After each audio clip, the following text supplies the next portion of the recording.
In a remote farming community outside Sedalia, Missouri, during the summer of 1867, the most disturbing medical case study ever documented in the American Midwest would center on 8-year-old Timothy Caldwell. 3 leather-bound journals were filled with observations by the region's only physician, Dr. Samuel Harding, detailing a child whose behavior defied every principle of human nature known to 19th-century medicine. To casual observers, the boy appeared normal, even charming. But something medical science of the era simply could not explain lay beneath his innocent exterior. Over 6 months, 3 people died in accidents around Timothy Caldwell, along with dozens of farm animals found dead under mysterious circumstances. 11 people in all who had in some way crossed paths with a child whose smile never reached his pale blue eyes. Sealed by local authorities, the official records were hidden away for over a century. But the truth about Timothy Caldwell reveals a darkness that challenges everything we thought we knew about the capacity for evil in childhood. Before we continue with the story of Timothy Caldwell and the terror that gripped Sedalia County, if this story intrigues you, make sure to subscribe to our channel and ring that notification bell so you never miss our deep dives into America's darkest historical mysteries. And please let us know in the comments what state or city you're listening from. We love hearing from our community of mystery enthusiasts around the world. Not with violence, but with loss, began the events that would make Timothy Caldwell infamous. From the wounds of civil war, the Missouri of 1867 was a state still bleeding. To die on distant battlefields, towns like Sedalia had sent their young men, leaving behind widows, orphans, and communities struggling to rebuild.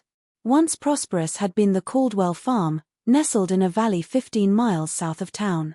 With dreams of raising cattle and corn, James and Martha Caldwell had built their homestead, but those dreams died with James at the Battle of Wilson's Creek in 1861. Alone, Martha tried to maintain the farm, but in the bitter winter of 1865, consumption took her lungs. Land he couldn't work and debts he couldn't pay were inherited by their son, Thomas, barely 21. When word arrived that his brother William had died at Andersonville Prison, leaving behind a widow and 8-year-old son, Thomas saw both burden and opportunity. A home would be needed by the boy Timothy, and with the endless work of farming, Thomas needed help. A hard man was Thomas Caldwell, made harder by war and loss. Sharp-tongued and bitter, his wife Sarah had grown during their childless years. For raising a child, neither was particularly suited, especially one who arrived at their door in the spring of 1866, carrying nothing but a small cloth bag and eyes that seemed far too old for his young face. Small for his age was Timothy Caldwell, with pale skin that burned easily in the Missouri sun, and blonde hair that his Aunt Sarah kept cut short to keep the lice away. Little of his life before the farm did he speak of, offering only fragments when pressed. A soldier had been his father. His mother had coughed blood. With neighbors he had lived for a while after she died. His politeness was what struck adults most about Timothy. Yes, sir, and yes, he always said. About work or punishment, he never complained. In every way, he seemed to be the model of a well-behaved child. When the boy accompanied his uncle to town for supplies in June of 1866, Dr. Samuel Harding first encountered Timothy. A graduate of the Missouri Medical College and one of the few formally trained physicians west of St. Louis, Harding had developed a keen eye for reading people during his years treating both Union and Confederate soldiers. Something about the Caldwell boy unsettled him, though he couldn't identify what. The child was perfectly respectful, Harding would later write in his journal. He answered questions directly, maintained appropriate eye contact, and displayed none of the fidgeting or shyness typical of rural children encountering strangers. Yet, I found myself deeply uncomfortable in his presence. With the same clinical interest that I typically reserved for my patients, his gaze held an intensity that seemed to suggest he was studying me. Small enough that everyone knew everyone else's business was the farming community around Sedalia. Isolated was the Caldwell farm, but not so isolated that neighbors didn't notice things. Timothy working in the fields or tending to the livestock would often be seen by Mrs. Eleanor Patterson, whose property bordered the Caldwell land. For a child his age, she remarked to her husband that the boy worked with unusual focus, never seeming to tire, never stopping to play or rest, as children naturally do. Like watching a little machine, it was, she told her husband Samuel over dinner one evening. From sunrise to sunset, he'd worked steady, never complaining, never slowing down. For a boy to have no play in him at all, it ain't natural. Chickens were kept by the Patterson farm, and Eleanor noticed that whenever Timothy was near the property line, her birds became agitated. Together they would cluster, squawking and ruffling their feathers, refusing to venture close to the separating fence. As coincidence, her husband dismissed it, but the feeling that the animals sensed something about the boy that humans missed was something Eleanor couldn't shake. On a sweltering afternoon in August 1866, the first death occurred. Throughout the community, little Mary Fletcher, age 5, was known for her bright laugh and tendency to wander, the daughter of the town blacksmith. Near Willow Creek, a shallow stream that ran between several properties, including the Caldwell farm, she had been playing. Her body was found by Timothy. Just as the family was preparing for supper, he arrived at the Fletcher home, his clothes damp and his face pale with what appeared to be genuine distress. "Mrs. Fletcher," he said, his voice steady despite his obvious agitation. "By the creek, I found Mary. She's not breathing." Face down in water barely 18 inches deep, the search party that rushed to the creek found Mary Fletcher. Summoned immediately, Dr. Harding determined the child had drowned, a tragic but not uncommon accident in rural areas where children played unsupervised near water. Not the death itself, but Timothy's account of discovering the body was what troubled Harding. An unusually detailed description of exactly where Mary had been found, the position of her body, and the condition of her clothing was provided by the boy. About how he had come to be in that particular spot at that particular time, when pressed, Timothy explained that for a lost calf, he had been looking. Remarkably precise was the boy's recall, Harding noted in his journal. The exact position of the deceased child's limbs, the way her dress had been caught on a submerged branch, even the color of the water around her face, he could describe such detail. For a child who claimed to be frightened and upset by the discovery, such attention to detail seemed unusual. When questioned, Thomas Caldwell confirmed that one of their calves had indeed gone missing that morning, and that to search the creek area, he had sent Timothy. 2 days later, the calf was found, healthy and grazing in a meadow nearly a mile from where Mary Fletcher had drowned. With gratitude, the Fletcher family, devastated by their loss, received Timothy's sympathy. He had, after all, been the one to find their daughter and alert them immediately.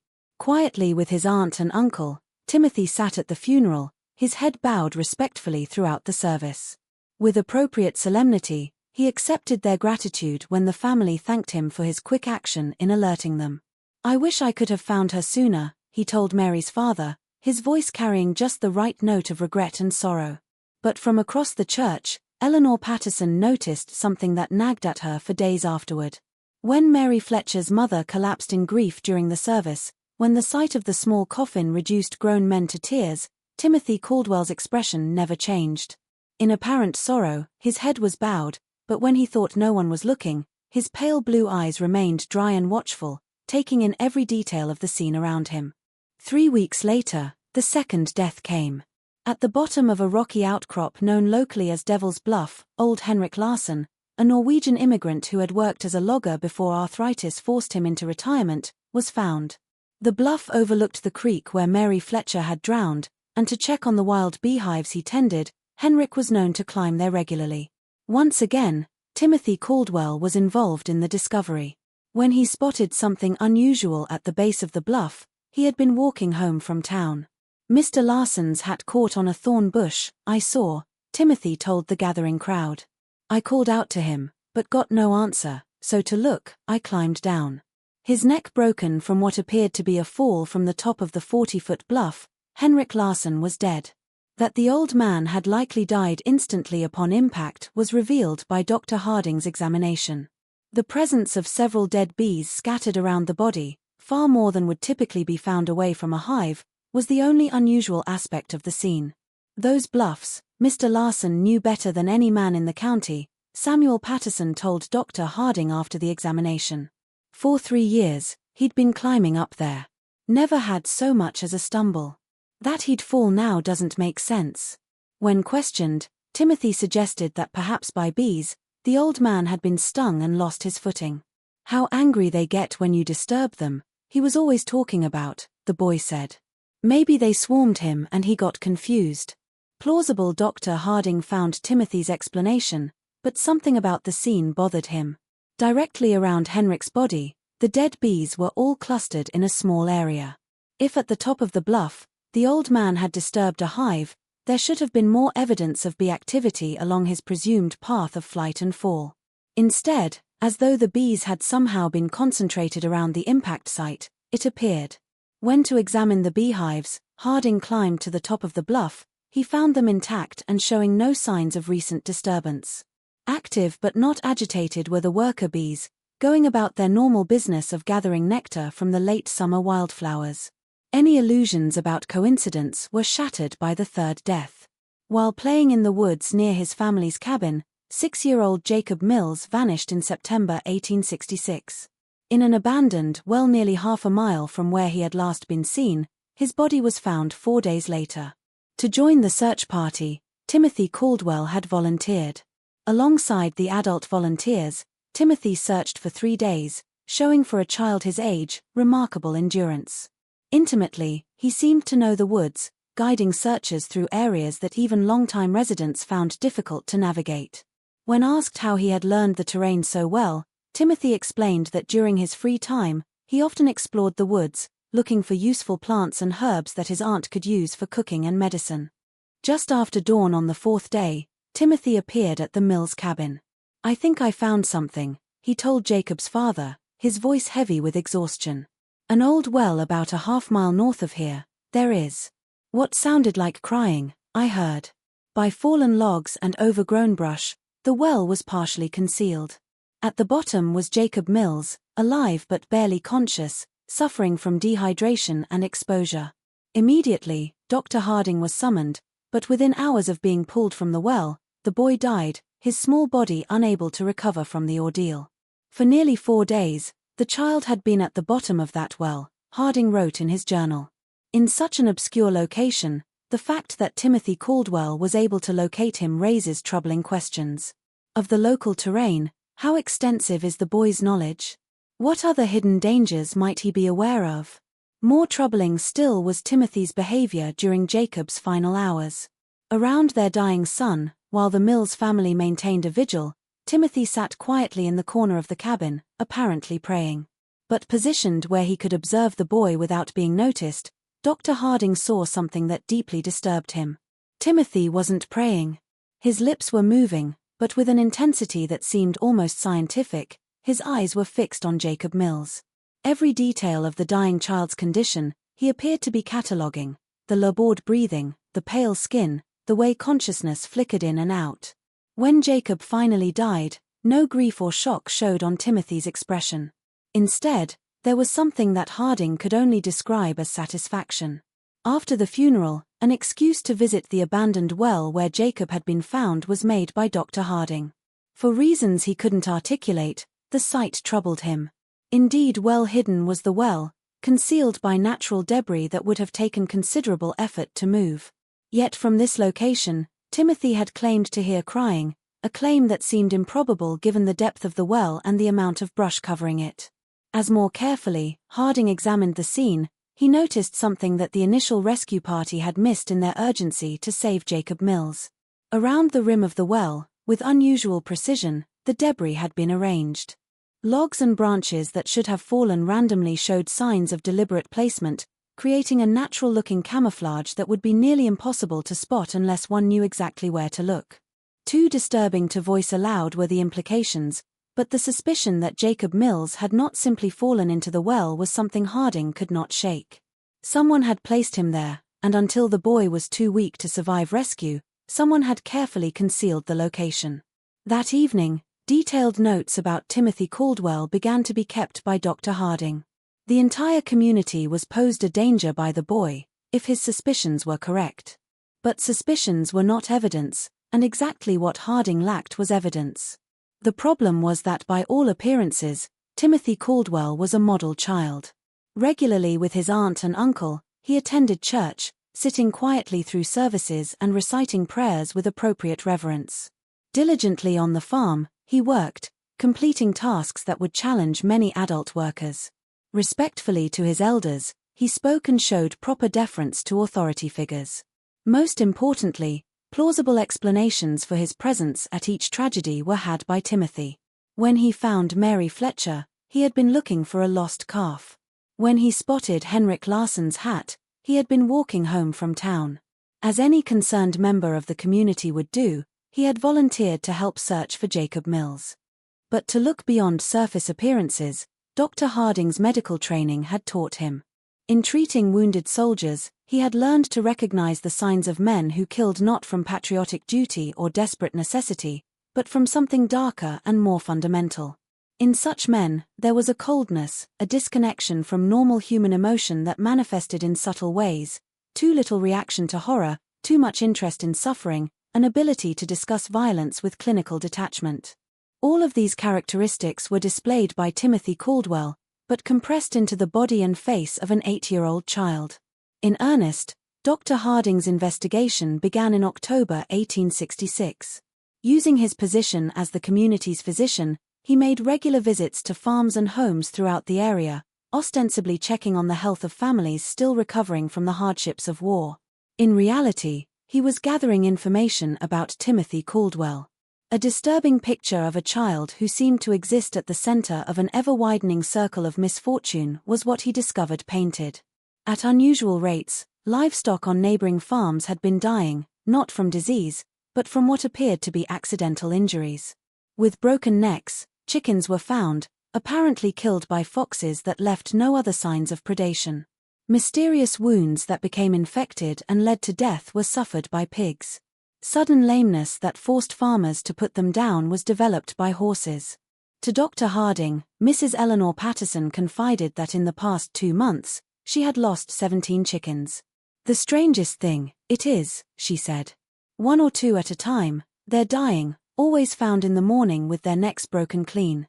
Foxes, my husband thinks it is, but around the coop, I've never seen fox sign. And the way they're killed, it's too neat, too. When the most recent casualties were examined by Harding, he found evidence that supported Eleanor's suspicions. With precise force applied to specific points on their necks, the chickens had been killed, a technique that required considerable knowledge of anatomy. It was not the random violence typical of predator attacks, but something much more deliberate and controlled. On other farms, similar patterns emerged. To what he described as freak accidents, James Wickham had lost 3 calves, animals that had somehow managed to strangle themselves on ropes or wedge their heads in fence rails in ways that defied logical explanation. Into a ditch and broken its leg had fallen Robert Dunham's prize bull despite being one of the most sure-footed animals in the county. In every case, within walking distance of the Caldwell property were the affected farms, and in several instances, around the time of the incident, neighbors reported seeing Timothy in the vicinity. "Walking along our fence line the morning before we found the calf, I saw him," James Wickham told Dr. Harding. "So far from home, him being, I thought it was odd, but when he saw me, the boy was always polite, waved, and called out a greeting like he was taught proper." Closer attention to Timothy's behavior during his routine medical visits to the Caldwell farm also began to be paid by Dr. Harding. While Dr. Harding examined his aunt and uncle for the various ailments common to farming life, the boy was always present during these visits, standing quietly. But with unusual interest, Harding noticed that Timothy watched these examinations, asking questions about anatomy and medical procedures that for a child his age, seemed advanced. "How do you know if someone's really dead?" Timothy asked during one visit, his tone casual as if discussing the weather. "Sometimes people just look like they're sleeping." When pressed to explain his curiosity, Timothy said he was concerned about being able to help if someone was hurt while he was alone on the farm. "Since we're so far from town, Uncle Thomas says I need to know how to handle emergencies," he explained. Reasonable was the explanation, but something about the question disturbed Dr. Harding. Beyond normal childhood curiosity, there was a clinical quality to Timothy's interest in death and injury that went. About the mechanics of dying, the boy asked how long it took, what signs to look for, whether people could survive various types of trauma with the same detached interest that a medical student might show when studying cadavers. During these conversations, with deliberately false information, Harding began testing Timothy's knowledge, claiming that certain injuries were fatal when they were not, or that specific symptoms indicated particular conditions. Directly, Timothy never challenged these false statements. But that the boy filed away every piece of information with remarkable retention was noticed by Harding. More disturbing still was Timothy's response to Dr. Harding's stories about treating wounded soldiers during the war. With rapt attention, while most children showed appropriate shock or sadness, Timothy listened, asking detailed questions about wound patterns, blood loss, and survival rates. "Did they scream a lot when you cut off their arms?" Timothy asked during one such conversation, his pale blue eyes fixed intently on Dr. Harding's face. "Or were they too hurt to make noise?" Through Dr. Harding that he would never forget, the question, delivered in Timothy's characteristically polite tone, sent a chill. By November 1866, nearly 2 complete journals with observations about Timothy Caldwell had been filled by Dr. Harding. Of a child who possessed an adult's understanding of violence and death, combined with a complete absence of normal human empathy, the picture that emerged was that. But evidence was not the same as documentation. And if he hoped to protect the community from what he increasingly believed was a dangerous predator, evidence was what Harding would need. When Thomas Caldwell injured his back during the fall harvest, the opportunity to gather that evidence came. Bed rest and daily medical visits were required by the injury, giving Dr. Harding unprecedented access to the Caldwell household. During these visits, in longer conversations, he began engaging Timothy, carefully probing to understand the extent of the boy's knowledge and the nature of his thoughts. What he discovered exceeded his worst fears. On living creatures for months, possibly years, Timothy Caldwell had been conducting experiments. Using a combination of careful questioning and direct observation, Dr. Harding determined that the boy had been systematically capturing and torturing small animals, studying their responses to various forms of injury and distress. During one of their conversations, Timothy had mentioned the cave, describing it as a place where he went to think and be alone. When the site was investigated by Dr. Harding, he found a carefully organized collection of animal bones, crude surgical instruments fashioned from farm tools, and a series of detailed drawings that documented various experiments in torture and mutilation. The most disturbing discovery was the drawings. For a child, rendered with surprising artistic skill, they showed rabbits, squirrels, birds, and larger animals in various stages of dissection and injury. In Timothy's careful handwriting, each drawing was accompanied by notes describing the animal's reactions, the time it took to die, and observations about which methods caused the most suffering. Subject remained conscious for approximately 10 minutes after removal of eyes, read one notation beside a detailed drawing of a rabbit. Vocalizations decreased gradually. Movement ceased after application of pressure to throat. That Timothy had been using the community's animals as subjects for increasingly sophisticated experiments in cruelty was realized by Dr. Harding. The result of Timothy's desire to test his methods on larger subjects were actually the accidental deaths on neighboring farms. But a newer set of drawings that showed human figures instead of animals was the most chilling discovery.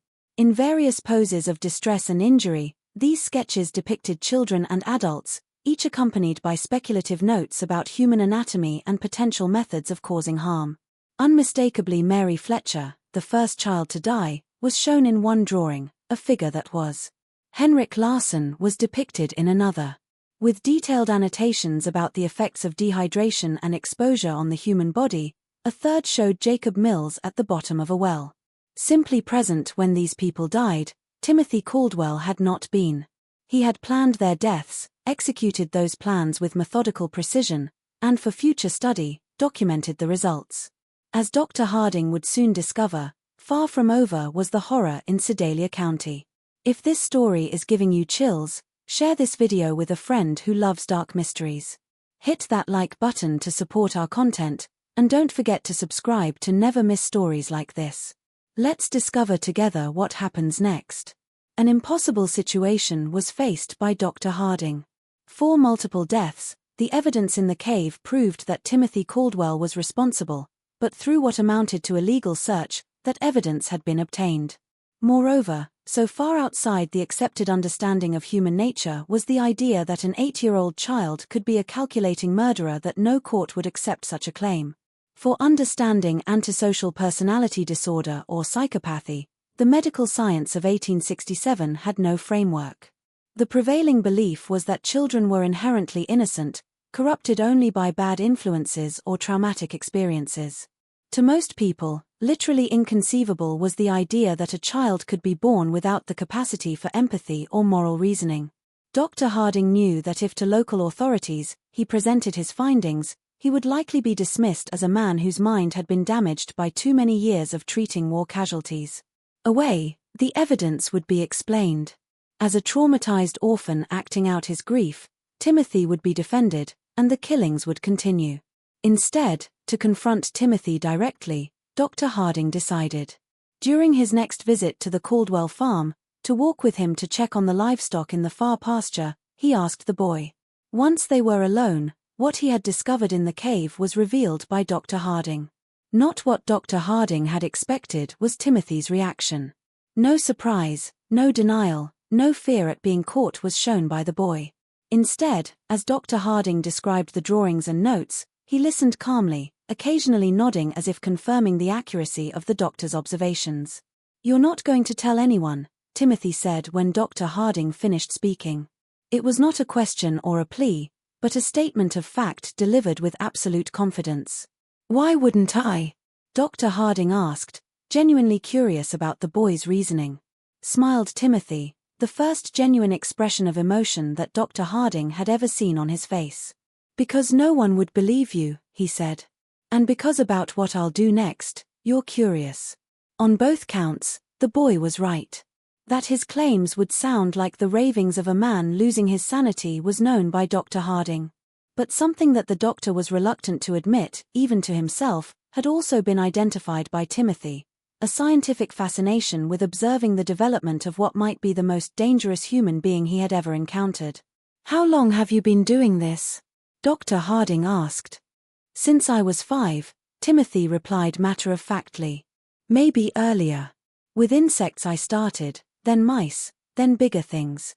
To the same treatments, it's interesting to see how different animals react." "And the people who died?" Timothy shrugged. "Experiments, too, they were. If people would react the same way as animals, I wanted to see. They do, mostly, but what's happening to them, they're better at understanding.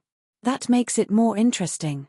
That had nothing to do with the November air was felt as a chill by Dr. Harding. "What are you planning to do next?" Before answering, Timothy considered the question seriously. "What happens when you hurt someone who trusts you completely? I need to find out. Someone who wouldn't suspect anything until it was too late." Clear was the implication. His aunt and uncle were planning to kill by Timothy. That he had perhaps days, possibly only hours, before Timothy acted on his plans was known by Dr. Harding.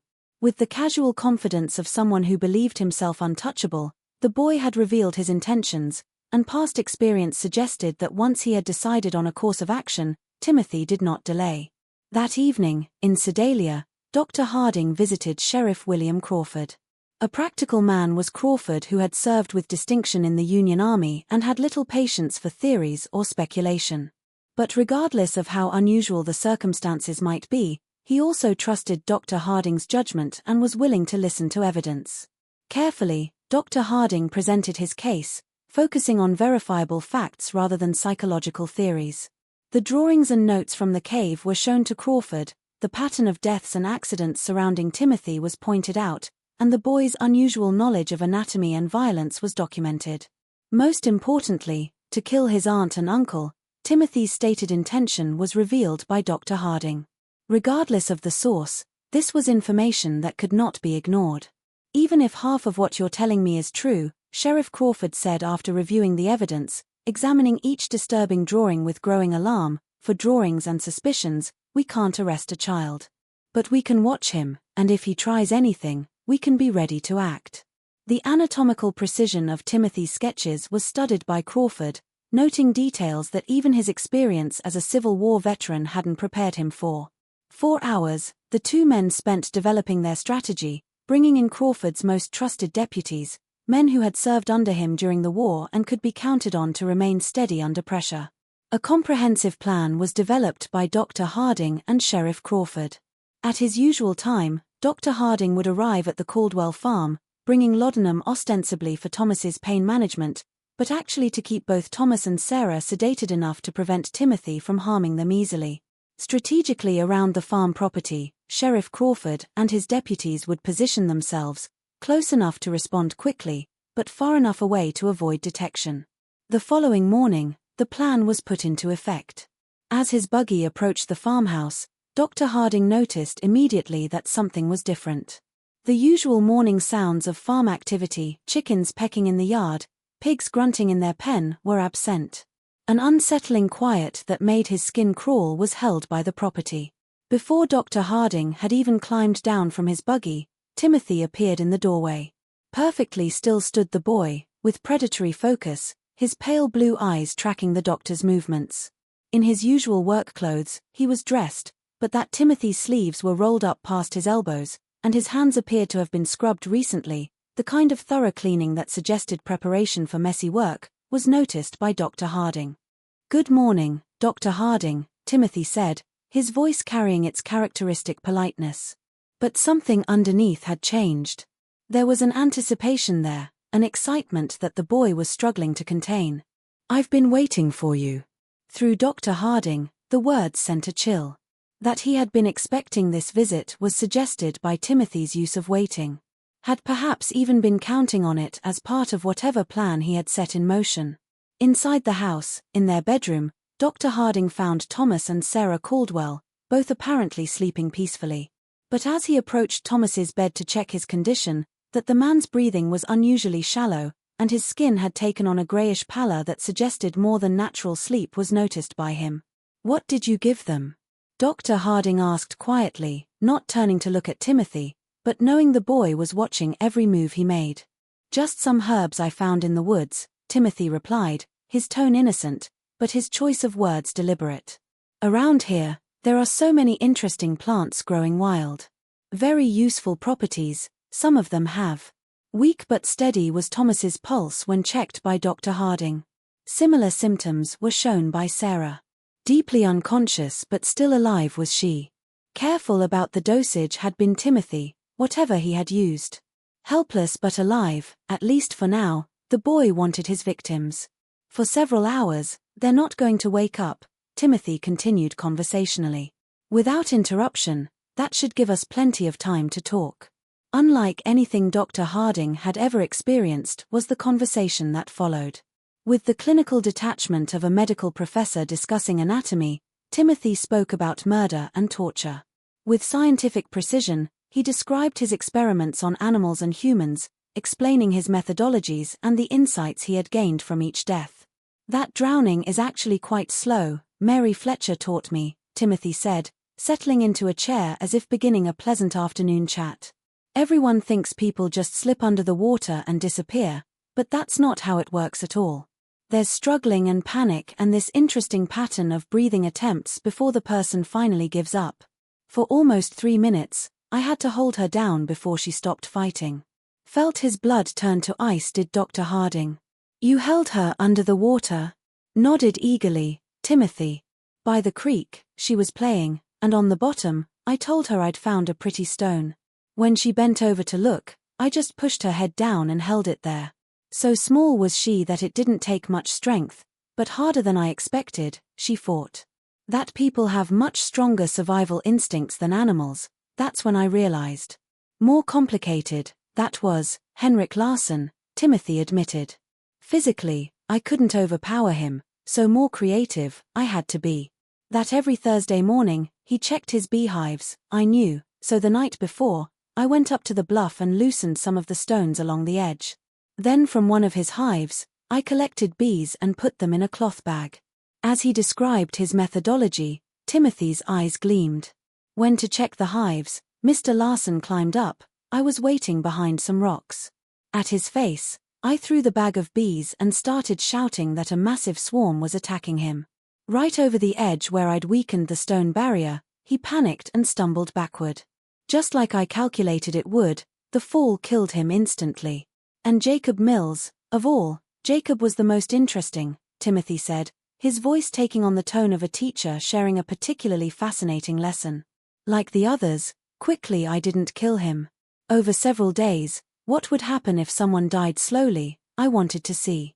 So, by telling him I'd found a family of baby raccoons, I convinced him to follow me into the woods.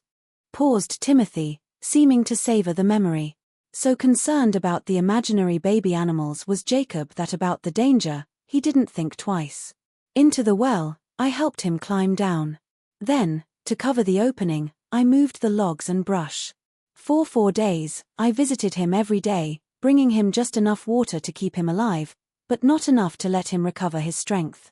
That Timothy was no longer speaking hypothetically about future experiments was realized by Dr. Harding. Specific plans were had by the boy, and those plans clearly included the people currently in the house. What with your aunt and uncle, are you planning to do? Dr. Harding asked directly. Returned Timothy's genuine smile, broader than Dr. Harding had ever seen it. That's where you come in, Dr. Harding. See, with people who didn't know what was happening to them until it was too late, all of my previous experiments have been. But different, you are.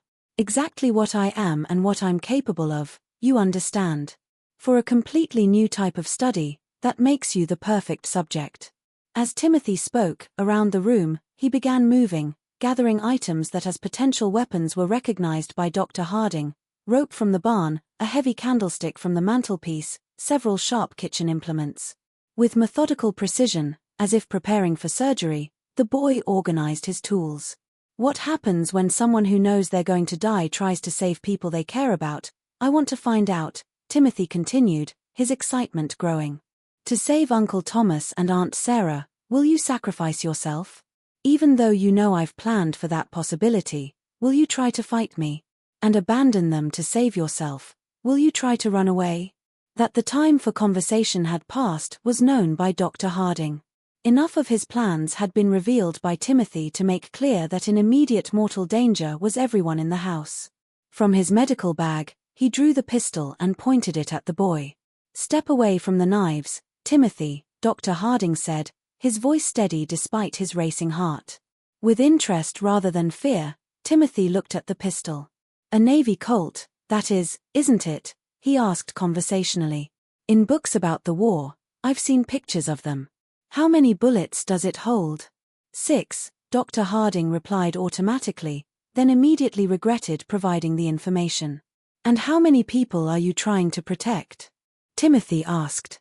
Yourself, Uncle Thomas, Aunt Sarah, and presumably the 3 law enforcement officers outside.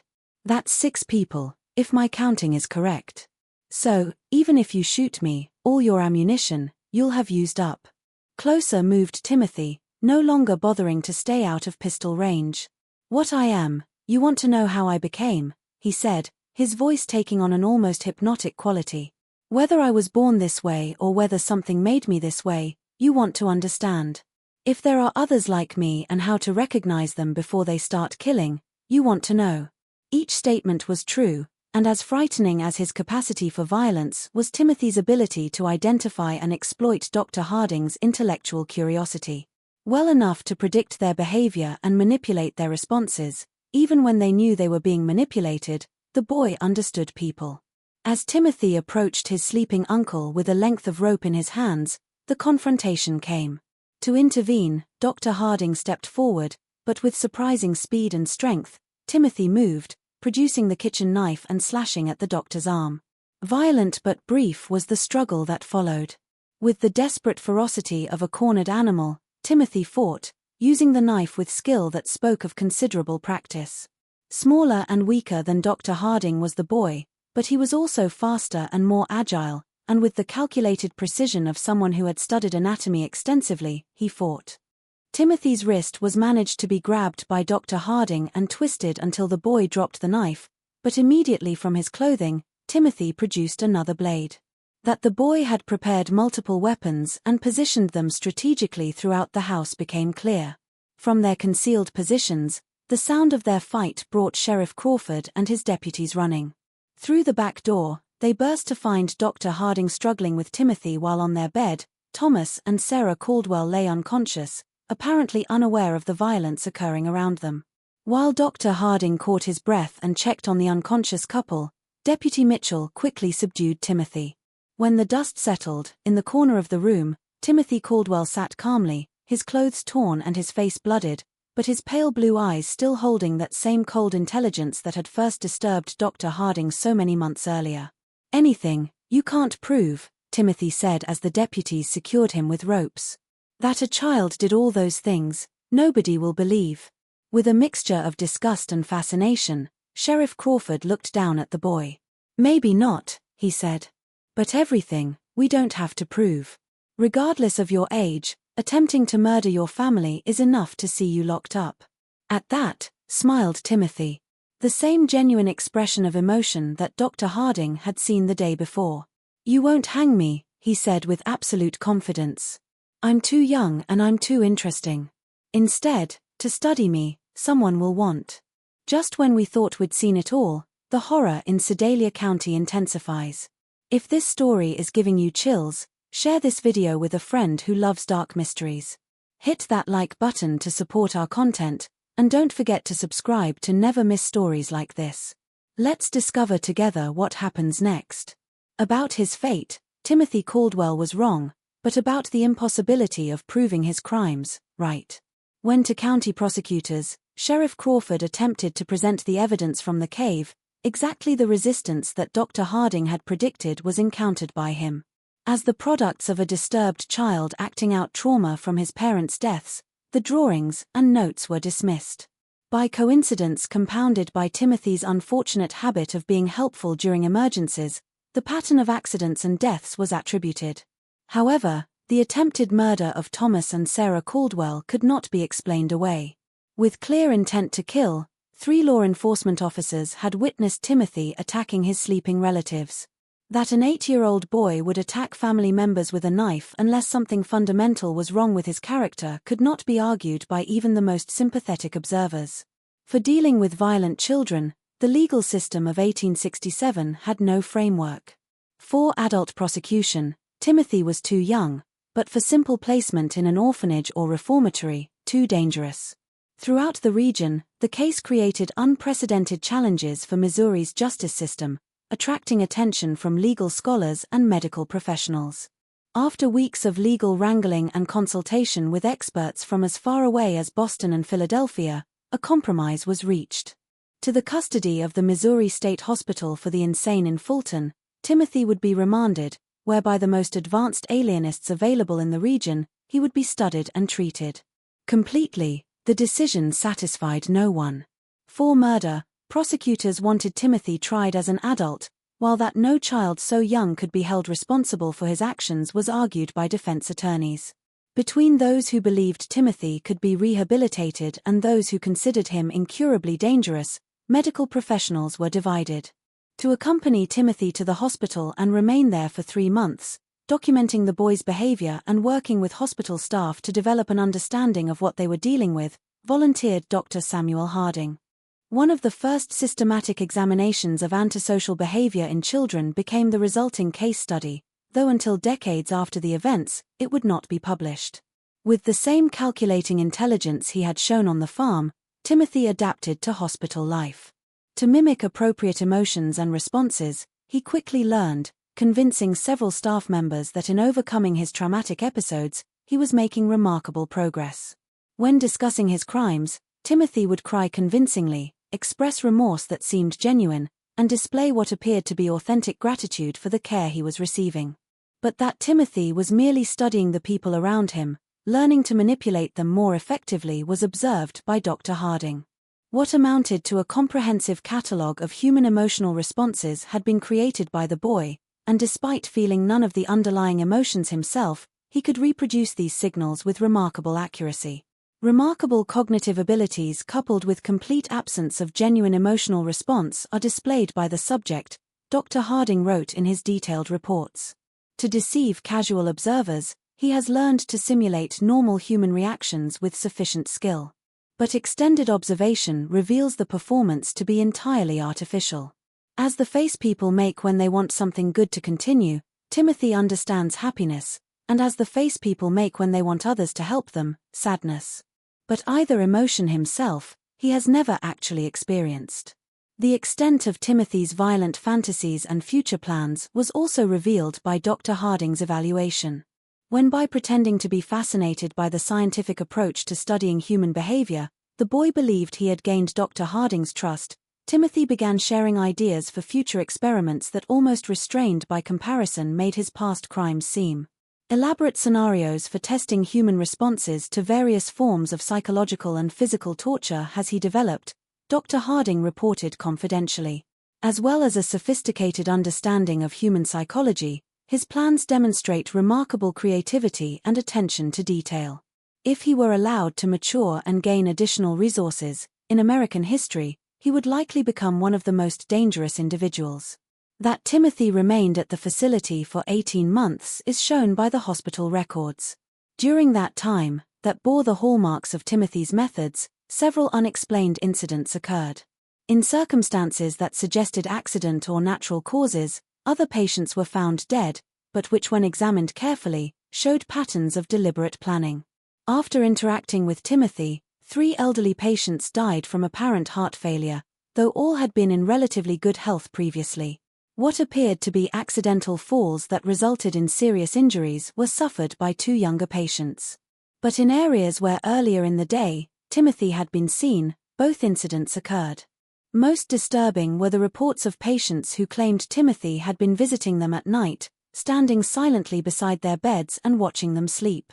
Unusual problems also began to be experienced by hospital staff who worked closely with Timothy. After spending time with the boy, several nurses reported persistent nightmares, dreams that often featured detailed scenarios of violence and death. To other wards, 2 attendants requested transfers, claiming that even when Timothy was supposedly confined to his room, they felt constantly watched. A secret journal had been keeping by Timothy was discovered by Dr. Martha Fitzgerald, who had been brought in to provide additional expertise in treating Timothy. Paper and pencil for therapeutic writing exercises had been convinced to be provided to him by Timothy by one of the nurses, claiming that his thoughts and feelings, recording would help him process his emotions more effectively. What Timothy had claimed, the journal appeared to contain exactly: daily entries describing his thoughts, his regrets about past actions, and his hopes for future rehabilitation. In its language and emotional content, the writing was appropriately childlike, and of a deeply troubled but fundamentally redeemable young person struggling to overcome traumatic experiences. It painted a picture. But familiarity with coded communication systems was included in Dr. Fitzgerald's training in European psychiatric techniques.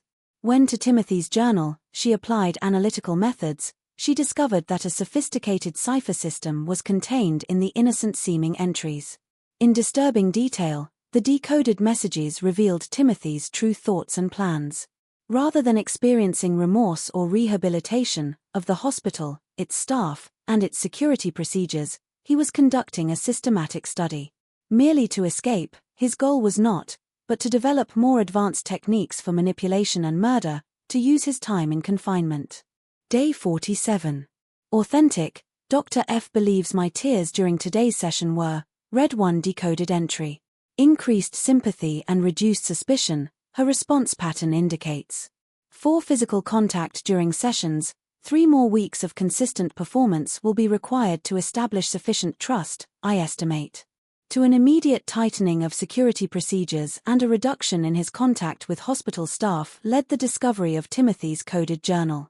But with characteristic flexibility, Timothy adapted to these changes, shifting his focus from manipulation to information gathering about hospital routines and potential escape routes.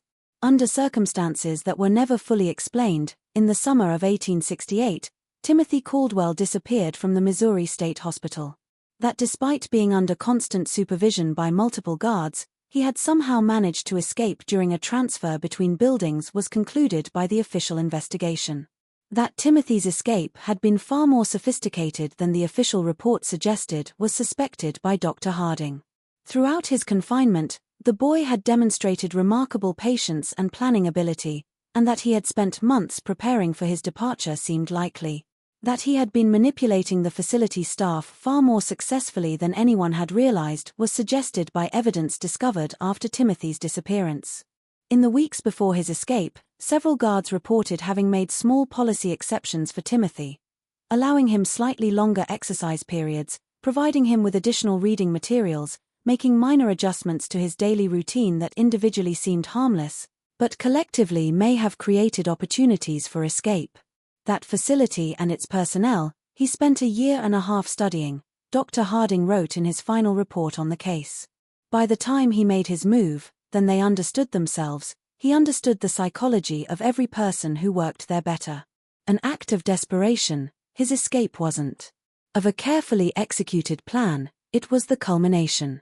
In the months and years following Timothy's disappearance, throughout the Midwest, Dr. Harding began collecting reports of suspicious deaths and accidents. That seemed consistent with Timothy's methods were many of these incidents' hallmarks: carefully staged accidents that resulted in death, evidence of systematic torture of animals, and the presence of a child who seemed unusually helpful and emotionally mature. That Timothy would now be older, potentially strong enough to overpower adult victims, and certainly sophisticated enough to avoid the mistakes that had led to his original capture was the challenge. His natural intelligence and complete lack of moral restraint, combined with his time of intensive study in human psychology, had created something unprecedented in American criminal history. Tracking these reports and attempting to develop a comprehensive understanding of what Timothy Caldwell represented, Dr. Harding spent the remaining years of his career. After his death in 1891, his private journals discovered contained hundreds of pages documenting cases that might have involved Timothy, along with theoretical discussions about the nature of evil and the possibility that some individuals might be born without the capacity for moral reasoning. 4 decades after his disappearance, the broader implications of Timothy's case continued to influence discussions about criminal justice, child psychology, and mental health treatment. About the reliability of psychiatric evaluation, his ability to deceive trained professionals raised uncomfortable questions, while his manipulative skills highlighted the potential dangers of assuming that all children are inherently innocent and redeemable. After Thomas and Sarah recovered from their ordeal, the Caldwell farm was abandoned. Where for nearly 2 years, they had unknowingly harbored a killer, neither could bear to remain in the place. In the 1890s, the property eventually reverted to the county and was sold to developers, but for decades afterward, local residents avoided the area. Shortly after the boy's arrest, by Sheriff Crawford, the cave where Timothy had conducted his experiments was sealed, but by those who knew of its significance, the location was never forgotten. That the cave was cursed and that animals would not graze in the surrounding area was claimed by local legend. In 1923, to the Missouri Historical Society, Dr. Harding's journals were donated by his daughter, who felt that the scientific value of her father's observations outweighed concerns about the disturbing nature of the content. In the Society's archives, the journals remain, available to researchers who can demonstrate legitimate academic interest in the development of psychological understanding. Publicly about their experience with Timothy, Thomas and Sarah Caldwell never spoke, but for the remainder of their lives, both lived under assumed names, apparently fearing that to finish what he had started, the boy might someday return. In 1889, Sarah died, and in 1894, Thomas followed, neither ever having children of their own. Just days before his death in 1891, in his final journal entry, written, Dr. Harding reflected on the broader implications of Timothy's case. What Timothy Caldwell represented, I have spent 24 years trying to understand, and a disturbing conclusion, I fear I have reached. An aberration, Timothy was not.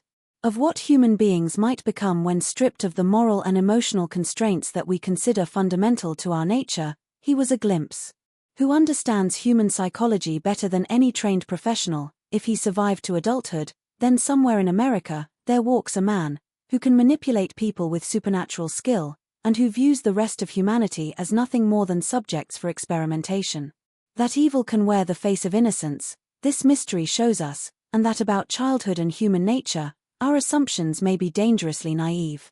About the nature of moral development and the possibility that some individuals may be born without the capacity for empathy or conscience that we consider fundamental to humanity, the case of Timothy Caldwell forces us to confront uncomfortable questions. What do you think of this story? Do you believe everything was revealed, or might there be more to Timothy Caldwell's fate than the official records suggest? Leave your comment below and let us know your thoughts about this disturbing chapter in American history. If you enjoyed this tale and want more horror stories like this, subscribe, hit the notification bell, and share with someone who loves mysteries as dark and complex as this one. Remember, the truth is often more terrifying than fiction. And history holds secrets that continue to challenge our understanding of human nature. See you in the next video.